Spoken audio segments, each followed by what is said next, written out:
ഒരു വ്യക്തിയുടെ, സ്ഥാപനത്തിൻ്റെ, സംഘടനയുടെ ഒക്കെ വാർഷികങ്ങൾ ആഘോഷിക്കുന്നത്,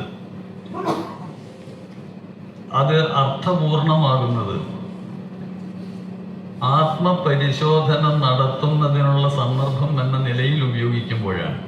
ഉദാഹരണത്തിന് ഒരു വ്യക്തിയുടെ പിറന്നാൾ ആഘോഷം, ഷഷ്ടിപൂർത്തി, സപ്തതിയൊക്കെ ഞാൻ ഇത്രയും കാലം ജീവിച്ചു,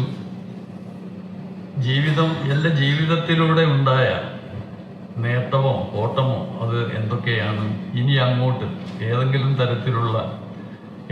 തരത്തിലുള്ള പ്രവർത്തനങ്ങൾ, എങ്ങനെയുള്ള ജീവിതം എന്നതിനെ കുറിച്ചൊക്കെ ആത്മപരിശോധന നടത്താൻ വ്യക്തിയും, ഒരു സ്ഥാപനമാണെങ്കിൽ ആ സ്ഥാപനത്തിൻ്റെ ഉദ്ദേശ ലക്ഷ്യങ്ങൾ എന്തൊക്കെയായിരുന്നു, നിറവേറ്റാൻ എത്രത്തോളം കഴിഞ്ഞു, ഇനി എത്രമാത്രം മുന്നോട്ട് പോകാനുണ്ട്, അതിന് നമ്മൾ ചെയ്യേണ്ടുന്നത് എന്തൊക്കെയാണ് എന്ന് സ്ഥാപനത്തിൻ്റെ ചുമതലക്കാരും, ഒരു സംഘടനയാകുമ്പോൾ ആ സംഘടനയുടെ ലക്ഷ്യം, അത് ആ പ്രവർത്തനത്തിൽ സംഭവിച്ച ശരിതെറ്റുകൾ, ഇതൊക്കെ ആത്മപരിശോധന നടത്താനുള്ള സന്ദർഭങ്ങളായി വാർഷികങ്ങളെ ഉപയോഗിക്കുമ്പോഴേ അത് അർത്ഥപൂർണമാകുള്ളൂ. അല്ലെങ്കിൽ അന്തസ്വാരശൂന്യമായ കേവലം ആഘോഷങ്ങൾ മാത്രമായി പോകും. അത് ഈ ഒരു കാഴ്ചപ്പാടിലാണ് ഉത്തരവാദപ്പെട്ട ഒരു സംഘടന എന്ന നിലയിൽ രാഷ്ട്രീയ സ്വയം സേവക സംഘം ശതാബ്ദി സന്ദർഭം ഒരു ആത്മപരിശോധനയുടെയും ഭാവിയെക്കുറിച്ചുള്ള ചില തീരുമാനങ്ങൾ എടുക്കുന്നതിനുമൊക്കെയായ അതിനുള്ള ഒരു സന്ദർഭം എന്ന നിലയിൽ